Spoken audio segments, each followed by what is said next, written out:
out. Ugh. Thingamajiggers. Well, welcome to another episode of Read Time. Episode 5. Yes, very cheesy, very us. Get used to it. Anyway, I'll just open right away with this. This has been a very, very, very, very slow week. Very uneventful. Very. Too many berries, but still.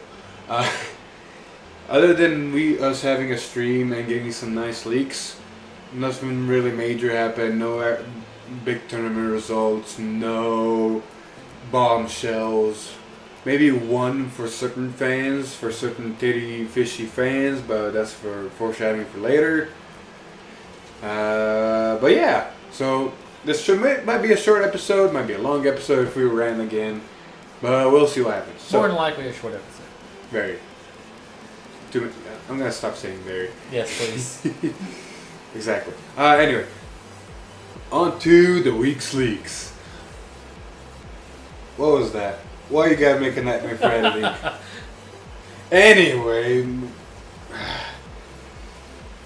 uneventful leaks, but still leaks nonetheless. So let's go right away with Tank Mouse. This cute little, I was gonna say the B word, but you know what I mean. Yeah. Is that a rare or common bundle? That is a rare, good sir. It's a 6K, grade 1 rare for Great Nature. This is probably going to be a very important card.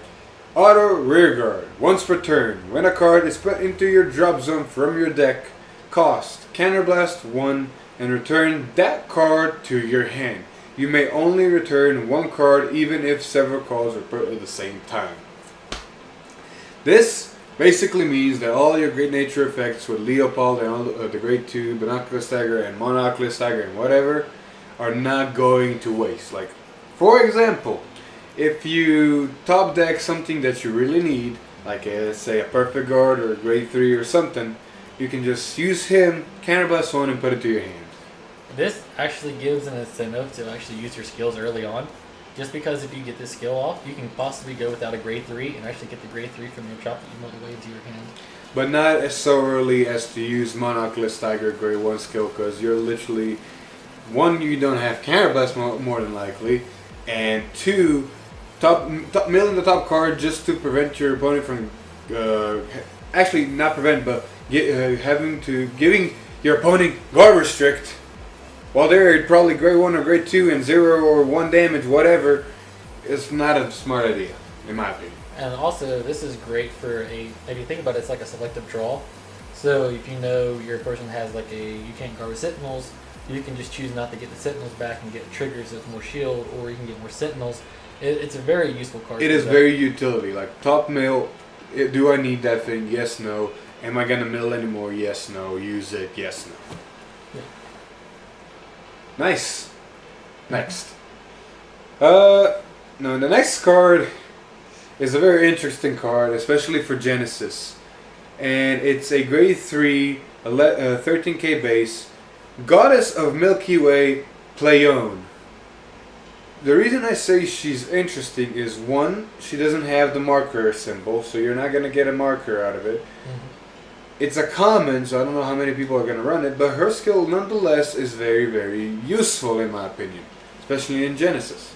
And it's Auto Vanguard Rearguard. The Rearguard part is important. When placed, look at 3 cards from the top of your deck, put a card from among them into your soul, and put 2 cards from among them on the top of your deck in any order.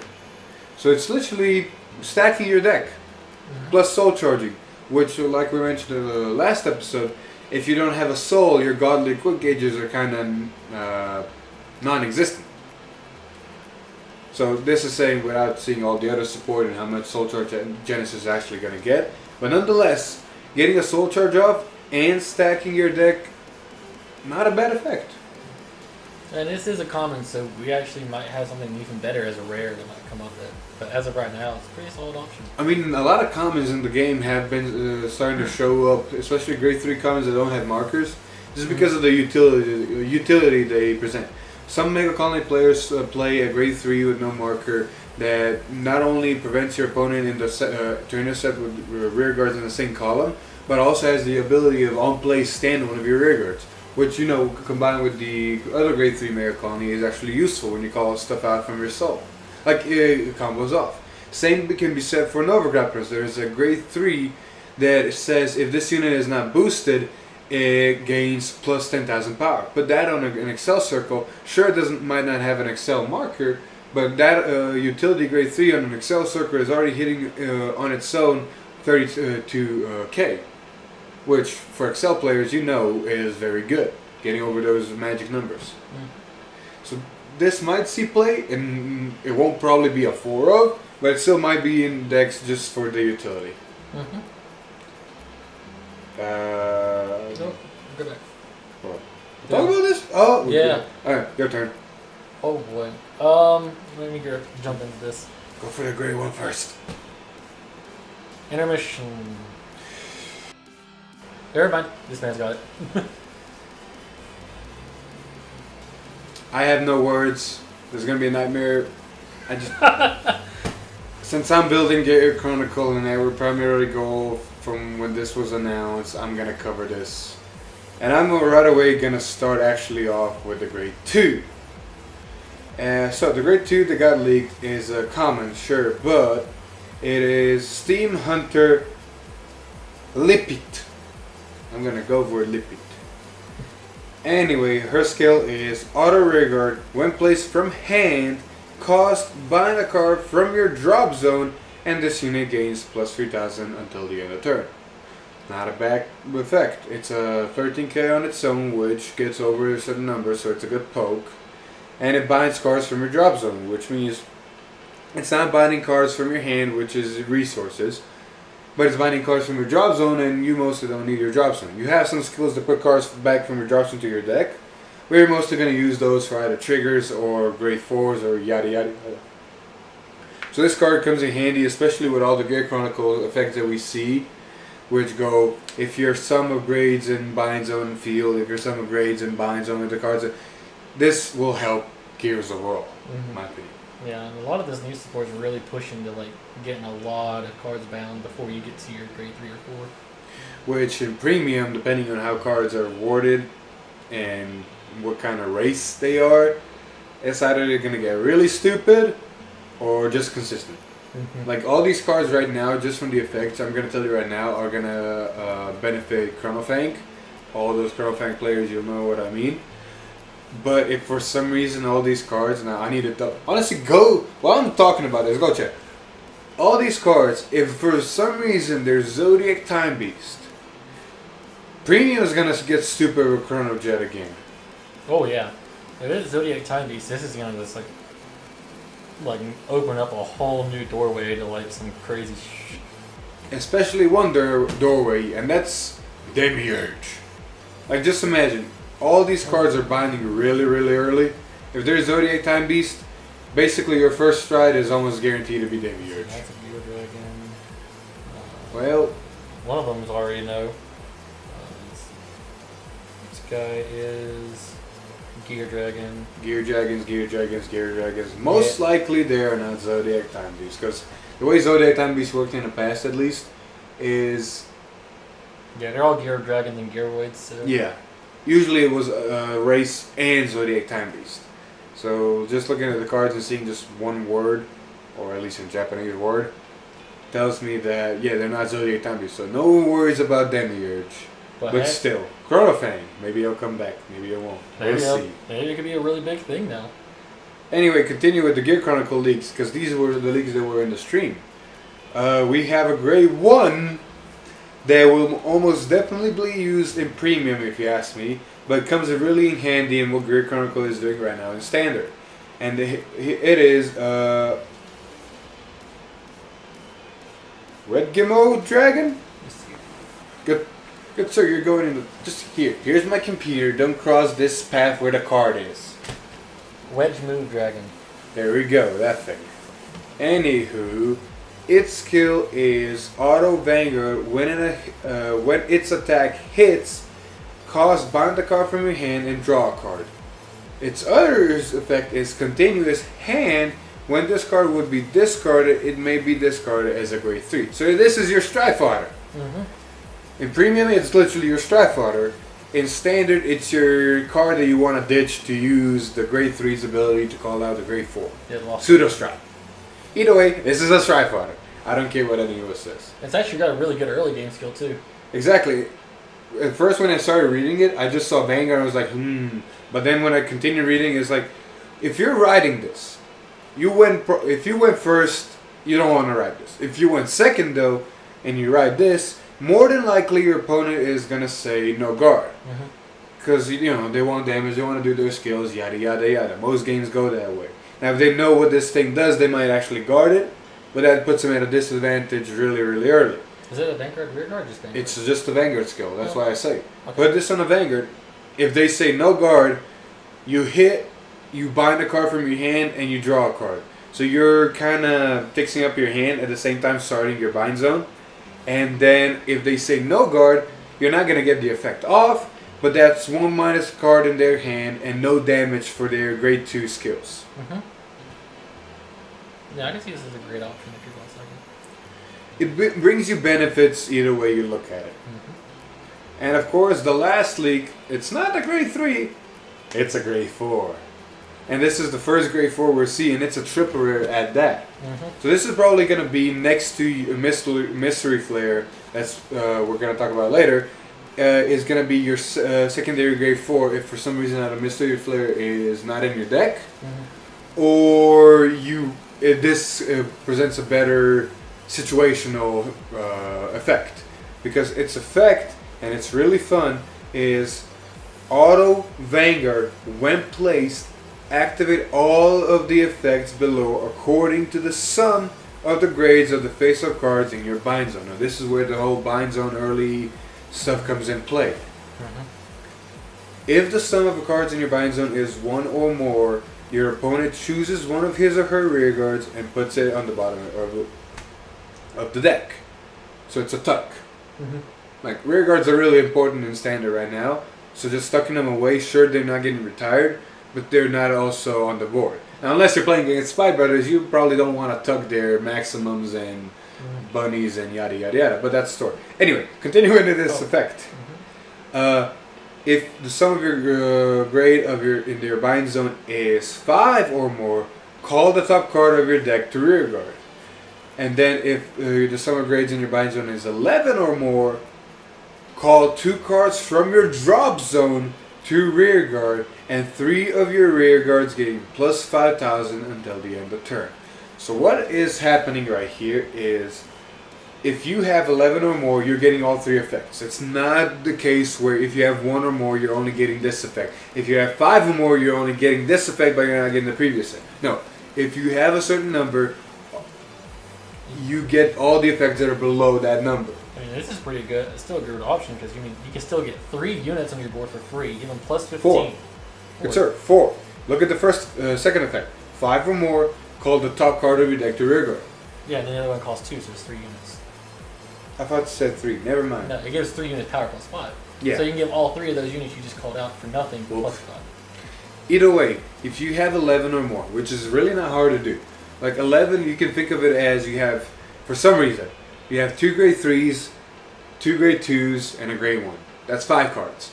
Or you have 5 grade 2s and a grade 1. That's 6 cards. Or a mishmash of anything like that.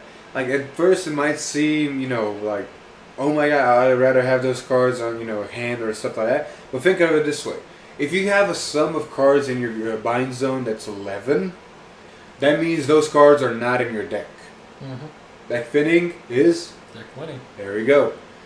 And all these other effects are not that bad. Honestly, calling the top card of to rear guard, like you can ask any shadow player with the grade 3 they have, even if it's a trigger, you are a force clan. That's not going to be, very detrimental. Of course, you want a better card than a trigger to call from the top of the deck, but still. 2 notes to put on this though. One, it's a tuck effect. Your opponent does get to choose, so it's not. I mean, it's still a good effect, but it's not as great as saying getting rid of a problematic card. True, but still, you know what this gets around of? Promise Daughter. This gets around Promise Daughter. Doesn't get around certain cards. I think there's a card in the game currently. No, actually, when Genesis comes out, when it says can be targeted by card effects, that's gonna be the only one. But actually, since again can't be targeted by card effects, that means they have to tuck something that doesn't have a godlike quick gauge. We'll get into more than that in the future when everything comes out. But this gets around Promise Darter. And my second note about this is we have yet to see the VR Mystery Flare. You're getting ahead of me, good sir. I completely forgot about that. Sorry. But this is probably a good outline to what it probably will do, but include having like 3 effects depending on the bound cards, and it'll probably include maybe a Force Marker. Mm-hmm. So it'll probably be a bigger, beefier version of this. Oh yeah, Mystery Flare is going to be really fun. Now we'll get back to the little hint that he gave you a little bit later. I want to cover all the leaks first. Mm-hmm. So let's jump right into the next common, unfortunately. And I say unfortunately, but it's a grade 2 common for great nature. It's 2-box Wallaby. Fast skill, auto when it intercepts, this unit gains shield plus 10,000 until the end of battle. So it's a 15k interceptor. Sure, why not? Next card. This card, on the other hand, while it may be a common, both me and Alex agree it actually might see play. Mm-hmm. Reason I say this is the card is Strongbow of Starry Knight Ulixus. I hope I said that right. That's a mouthful. Yes. It's a grade 2, 10k power common, but its effect for Genesis is really good because it is go away emojis. Yes. Auto rear guard at the end of the battle to this attack the Vanguard. Cost, put this unit into your soul, draw a card, and soul charge one. Reason we say this is good? Soul charges and it replaces itself. So basically it's a soul charge 2, draw a card. It's basically just a soul charge 2 for free. Pretty much. You literally do nothing but just soul charge 2 and you get the card back. The only downside, honestly, is it has to attack a Vanguard, and that's it. You can't use to poke at a rear guard and then go to soul and do the effect. Mm. But still, not bad. Yeah. And here we go, the last card of the week. And it's a big one at that. Yeah. Oh, I say it's a big one. Its effect is nothing special, but it's hints. very. So it's Lost Break Dragon.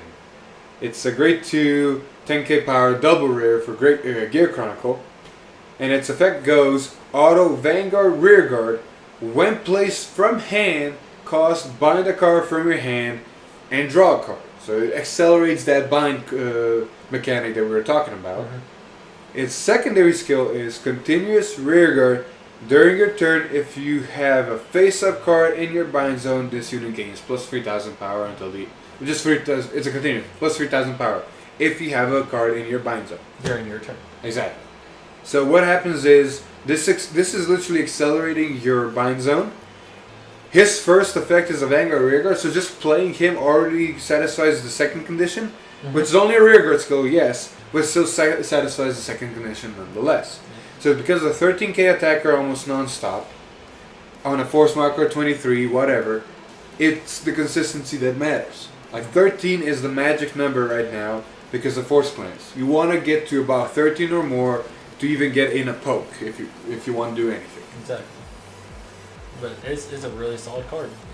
It doesn't have to have some sort of special effect. It literally just needs to do what the deck wants to do, and it's a good card. It looks like a little bit of a grade 2 chrono jet. Good sir. That is for the future. But the thing I did want to mention right now, and it does regard Gear Chronicle, is I've been saying for a couple of episodes now that what's the grade 3 name again? Give me 1 second. I'll get right on it. 1. Interdimensional Dragon Knight Lost Legend. Yeah. So Lost Legend. When he was leaked, he didn't have a rarity on the bottom. And because he was on the box, we all assumed VR. But if you would look on the wiki, on the Card 5 Vanguard wiki, he was listed as a triple rare for a long time right now. And I actually assumed, wait, what if he's the triple rare in Mystery Flare, or at the time, the grade 4 that's coming is actually the VR? And we didn't know, we just speculated, yada yada yada. But not too long ago, it became official, at least that Mystery Flare has a very, very high chance of being the VR. That's because Mystery Flare actually got on the top of the box. They replaced Lost Dragon with Mystery Flare. I mean, it's great because that means this is going to be easier to get a hold of. I'm just curious on how the grade 4s are going to look, considering in ratios with this deck. I mean, we know the 2 are grade 4s. I doubt they're going to make any more grade 4s. So it literally is depending on what Mystery Flare does. Because if Mystery Flare on its own is more than enough to either finish games or get you consistency or do something really big, you probably don't need the other grade 4 that we mentioned a little while ago. I mean, honestly, it'd be cool to see it getting a drive. We haven't seen anything get an extra drive check yet in the game. I mean, if anybody's going to do an extra drive, it's either going to be Gear Chronicle Dimensional Police. And Dimensional Police didn't do it, so there's a good chance. So yeah! The only other thing that actually dropped is we know the release date for the leaders now, Pum Pum. It is March 22nd. That's a long way ago. That's long. That's almost half a year away from now. I want my links now. But I'm still excited. I want the sausage links. Exactly. And we also have one more announcement. Like, Bushy did say that every clan is going to get supported within a year. So we've seen every single clan get announced up until one. And as of today, or as of October 30th, even that clan finally got its announcement. We're seeing Bermudas. And then dropping on Valentine's Day in Japan.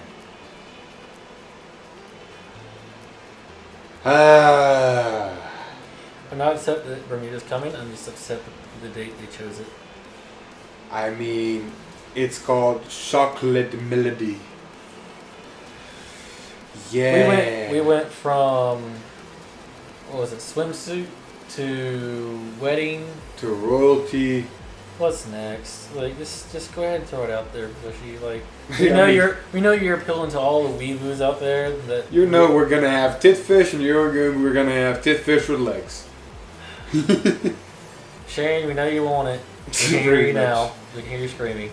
And we all knew that Bermuda was probably gonna get force, and it was confirmed Bermuda is force. But this is the fun part, and I can understand this because in previous years Bermuda always came out with either a trial deck and a set. They always had a set. The trial deck was the only question, yes or no. The reason they only got a set in previous years is because all the support that was already out for Bermuda. Like you had Prisms, you had Reindeer, you had what was it? The black and whites. Duo. You had now Anji. Now then you had Chow Chow. Like you had all these subclans. They had to somehow support all of them, so they do a set for just Bermudas, and it made sense. Mm-hmm. Now this that got leaked is actually a trial deck, Volume 8. Bermuda's only getting a trial deck as of now. As of recording this video, Bermuda only has a trial deck leak. The reason I think it is only going to get a trial deck is because this is a reboot of the format. Like all the clans are getting their initial support. Like their main VRs, their main units, yada yada yada. How are you going to give Bermuda their main units if they can't be part of any other set?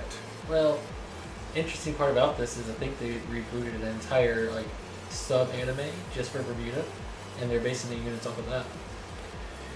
I can see that, but either way, I'm sticking with my assumption that Bermuda are only going to get a trial deck.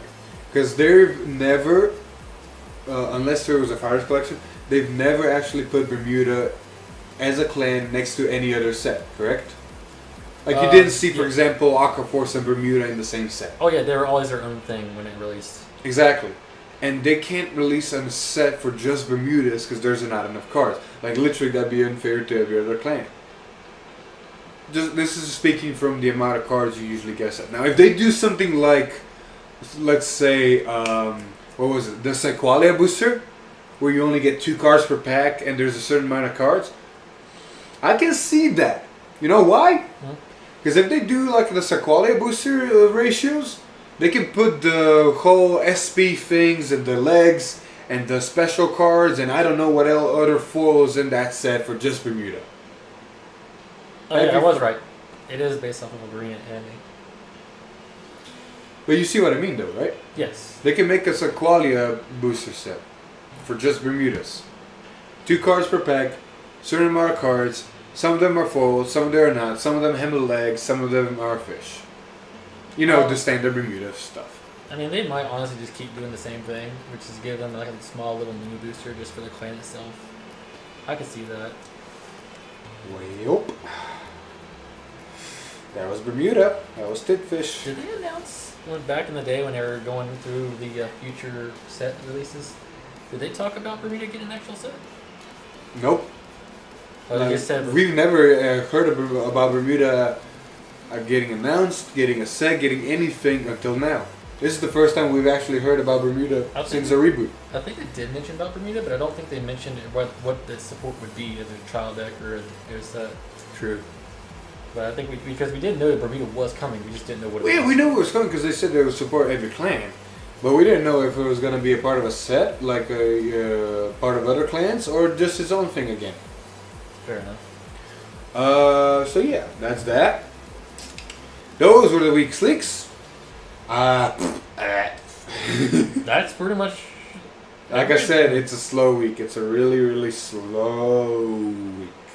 The only other bit of news we got is that this time next week, Psycholia Strife is coming out for English. So we're finally going to get our novellas and escapades for whoever wants them. I'm still on the fence about Novell. I honestly don't know if I'm even going to put my Novell in my deck. Maybe a one-of. Maybe. What about you with Escapade? I mean, I'm just going to run maybe one Escapade if I do run it. I honestly might wait and see what the new high school club set brings. See, at least you have an option of waiting. Because you're going to see Royal support soon. When are we going to see more Kagura support, huh? Next year. Or next after March. Or after... You know what I mean. I mean, like, he has something to look forward to after Escapade. I'm just sitting and waiting with Kagura. Like, give me something. Give Kai something. Give it some time. Yeah. But other than that, the only other news we got is that this man, like I said, as I'm recording this video, it is November 2nd, Friday, and tomorrow is November 3rd, which means ARG, which means this man is going to ARG. Yep.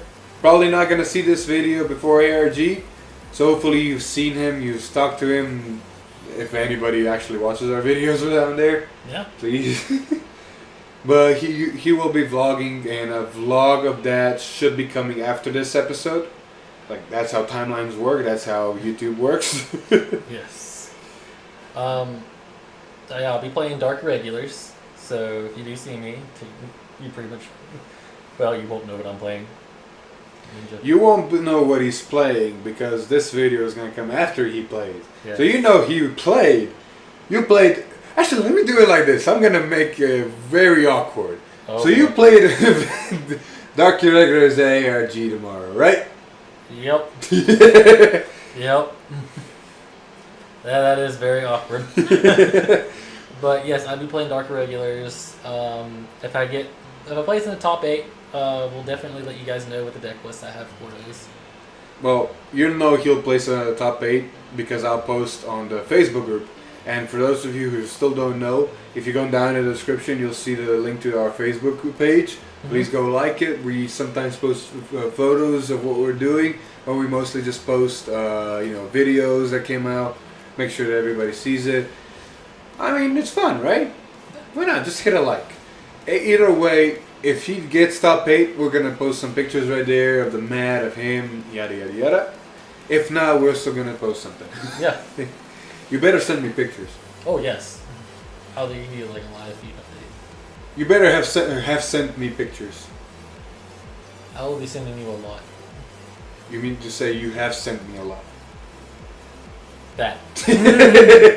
Oh. Anyway, yeah, that's happening. But okay, I do want to say about this. So would you go into ARG, and also our friends John and Madison are going also to ARG, so they're probably going to be in the vlog. So say hi to them, or you have said hi to them. I'm gonna stop with this; it's hurting my brain now. But as of I know right now, in the past, Madison is going up there and playing her OTT because she does have Pale Moon, but it's not a threat, honestly. Like, if you can't kill them on your grade 3 ride, you're just sitting there taking damage and probably dying. And since Neo Nectar, her main clan isn't out yet, she has no other option but to play OTT and actually, do something with it. And she should be fine. John is going to go up there with Shadows, I think. Last time we checked, he was thinking about maybe Kagura, but he might stick with Shadows. We do not know. We shall see. Either way, we put him through the rounds. We got him used to the main threat, honestly, Murakumo, in my opinion. Mm-hmm. By the way, since you won't be going, what do you expect the meta to be there? Honestly, I expect a lot of people to still be playing OTT. That's probably going to be the main deck to be played. But I also see a lot of people bringing Murakumo, just because of the results it did in Toronto and honestly what it can do. Like, we've been playtesting a lot with Murakumo lately. I've been playtesting. I've been using it and playtesting against him, playtesting against Madison, playtesting against John. Mm-hmm. And I've yet to lose a lot. I've lost maybe one or two, but almost all the times I've used Murakumo, it's a guaranteed win for me. Like, you can play against Murakumo and have a strategy. Like, don't give them this much counterblast, hit their rear guards, do this, do that.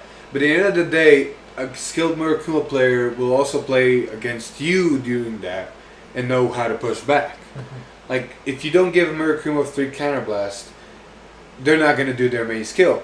But that doesn't mean they're still not going to do Zanbaku's skill that forces you to not be able to ride. Yeah. Like, you can stand your Vanguard, sure, but some decks are really reliant on riding. Like, for example, Kaguro's been topping a lot, but if they can't ride, they're just stuck there.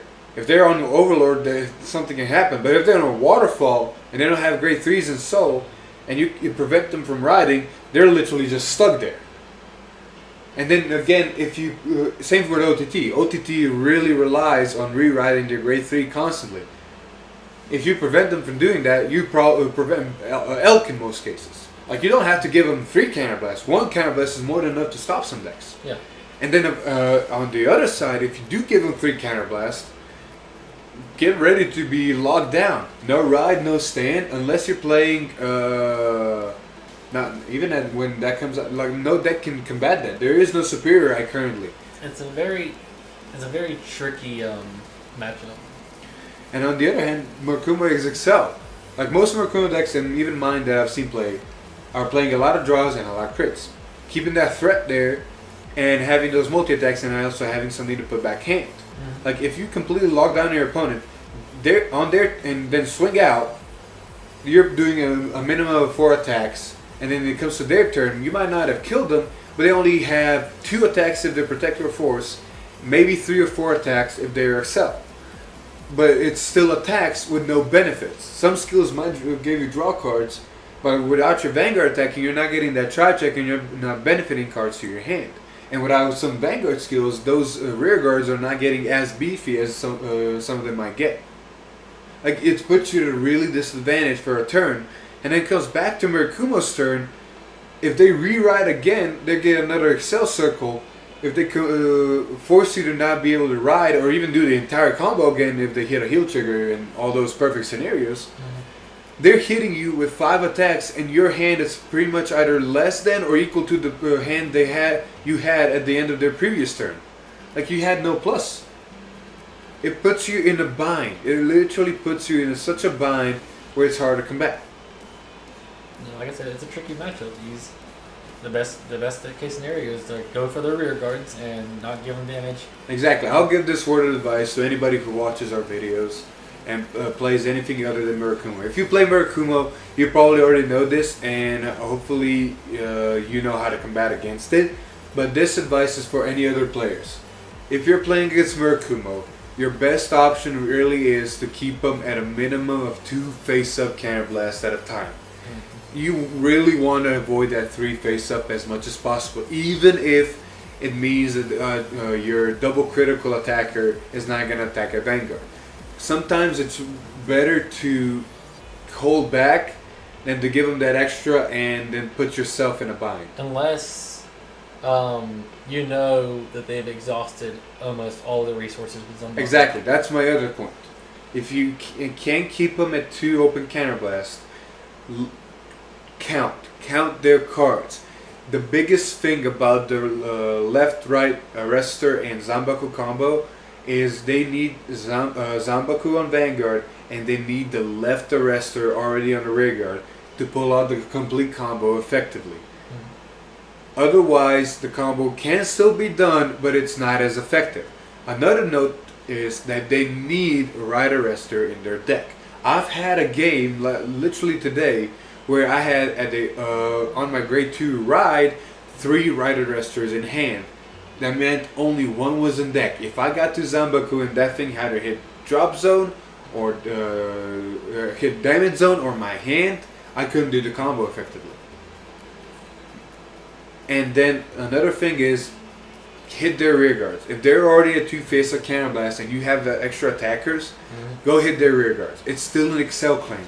They have trouble maintaining their hand resources. Sure, draw triggers are good, but without their hand, they're not going to build a field presence. And without a field presence, they're basically just locking you down and swinging a Vanguard. So those are the 3 tips I got against Murakumo. I will say this though, even though if you don't have right arrestor somewhere in your deck and you can pull out the combo completely, you can still manage. For example, Murakumo players, you know this probably, but if you have Zanbaku on Vanguard and you call the right arrestor, you're not going to use this skill because you don't have left. But, excuse me, if you use Zanbaku's skill and call the left arrestor, you will get the whole your opponent cannot ride. Now that you have left arrestor on board, if you have a second Zanbaku, like I said, I had 3 of them in hand. If you have a second right arrestor in your hand, now that you have a left arrestor on field, you can call that right arrestor from your hand, put a card from your hand to soul, counterblast 2, and still got a full effect off. Like there are still ways to do the full effect, but they're just a little bit more roundabout. Yeah. And you just gotta really pay attention. If you just don't pay attention at all, you're gonna get locked out right before you know it. And like you said, you gotta count the cards. Keep them low damage. Or not low damage, but just low face-up damage. Those are the best advice we can give you. And literally, it just keep Murakumo players on your tempo. Don't let them get on their flow. Dictate their flow. That's the best thing, honestly, you can do. Yeah. Sorry about the Murakumo Rant. I play the deck. I honestly enjoy the deck, and I know a lot about it, and also how to get at it. So that was my word of advice. But back to your question, what else I want to see there is you're definitely going to see OTT, like I said, and you're definitely going to see Kagura, like I said, and Murakumo is definitely going to be one of them as well, I think. You're going to see a lot of Kagura, Murakumo, and OTT. Another decks that I can see being there is Shadows because of the fan favoritism. I can honestly see some DI players being there because of how DI plays. There's one.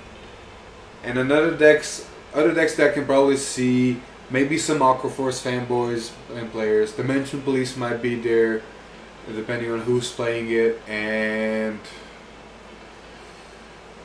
maybe Mega Colony. Oh, I was gonna say maybe a Royal player.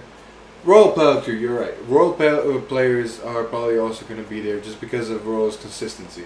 It might not be a big threat, but a good Royal player can put you in a bad spot. But yeah.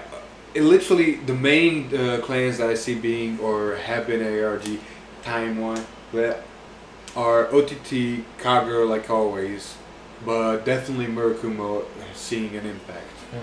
And then all the other clans are kind of here and there.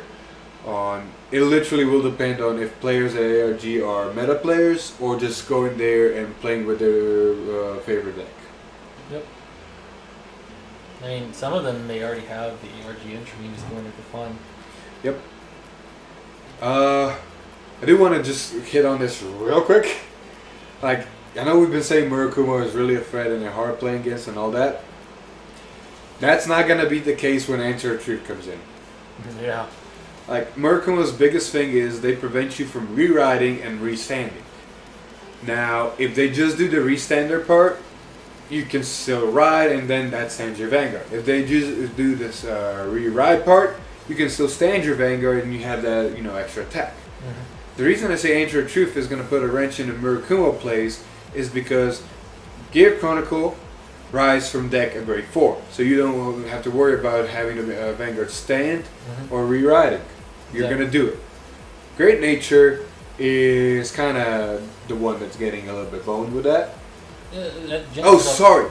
I am completely mistaken. Gear Chronicle, I still say. Genesis and Great Nature, I don't know because we haven't seen everything. I was looking a little bit too forward just because Japan is getting this set, and where I meant Ultra Miracle. I honestly meant Ultra Miracle in this case because of two cards. One, Ezel. Ezel doesn't care if you can ride or stand because his effect is from him. If you're probably facing a Murakumo player or a Gold Paladin, you're not going to use Ezel's skill right away. You're going to save it when they Zanbaku. And then the other clan that 100% will not have a problem with Murakumo is Angel Feather. Yep. Just because, look at these two copies of my grade 3 there in my damage zone. I can't ride or stand during my ride or stand phase. Cool. My main phase just came. I'm going to ride, protect. I'm going to ride again, protect. See, they don't care. Yep. What was the last thing in the Ultra Miracle? We had Angel Feather, Neonectar. Neonectar is the one that's going to struggle against Murakumo a little bit. We tested it out. Madison has been proxying the thing. I don't think they're going to really struggle that much. It's not much struggle. Like, they don't have key cards they need on Vanguard. If you're on Cecilia, and Cecilia can't stand and you can't rewrite over her, she's still useful. Because you can call cards from your top of the deck. Yeah, you're still getting power. You're still getting like free units. You're not Those plane tokens are dangerous. But still, unlike Angel Feather and Gold Paladin and then later Gear Chronicle, all the decks that cannot superior ride during main phase are kind of in trouble because you're still not getting those pluses from the drive check. Like, take it for granted or not, drive checks are your main source of plussing, and without those, you're kind of in a rut. Unless you're playing a deck that can generate a decent hand advantage, like say the Great Nature or OTT. OTT is the best case right now. Like if you can't generate hand advantage outside of your Vanguard, then you're really gonna hurt off of that. Yep. So that was the only thing I wanted to touch on real quick. Like, Murakumo right now is a threat, but once other stuff comes out, we'll see what happens. But just expect to see a vlog video from ARG shortly after this video. Yep. I'm leaving. I'm not going. I'm leaving this man. I'm a little bit scared. I'm a bit scared no offense. myself. I'm scared myself. But we'll see what happens. It's a good experience for him, and because this has been our first major tournament since the reset. Yeah. I went to Rome, but we were still doing G format at that time. Like, we had standard stuff, but there was no tournament for standard. It was just G format. So, first major tournament for standard. We'll see how it goes. Yeah. At least for him. I wanted to go. I really wanted to go. Other obligations, damn it. Still, I wanted to prove Tachi's worth. And hopefully I can get that playmat. That's sweet playmat. So yeah. Slow week, but we still talked a lot, haven't we? Yeah, your rant kind of. I'm sorry. I get too excited with clans that I love and play. You're gonna hear me rant about Tachis whenever I hit the subject. You're gonna hear me rant about Murakumo whenever I hit the subject. And dear Lord knows when March hits and the leaders come, or even before that, if Logs and the leaders come and Link Joker, you're gonna hear me rant. You'll probably hear him go for a good straight hour with Link Joker. We're just gonna do a whole new segment and new videos called Philip and Joker Time. Yeah. I mean, what did you say? What was the thing we were talking about? Let's put it in the video. What was that? The good, the bad, and the Philip. Exactly. Ah. Anyway. So yeah. That was another episode of Eat Time. Yep. Really slow, very ranty. Hopefully you guys enjoy listening to my voice and his voice and us doing stupid stuff. Mostly his voice. Anyway. Oh god, that was bad. Anyway. No, don't do it again. Don't. This is what I mean. Anyway, I'm gonna start doing this. If you like this video, please hit the like button. I know we have some people that like to hit that dislike button, but please do hit that like button. Subscribe to us if you haven't still. You're gonna see more funny stuff for us being fools. More leaks, and all that. So yeah, I've been Philip. This is Alex. And we'll see you in the next one. Goodbye. Woo!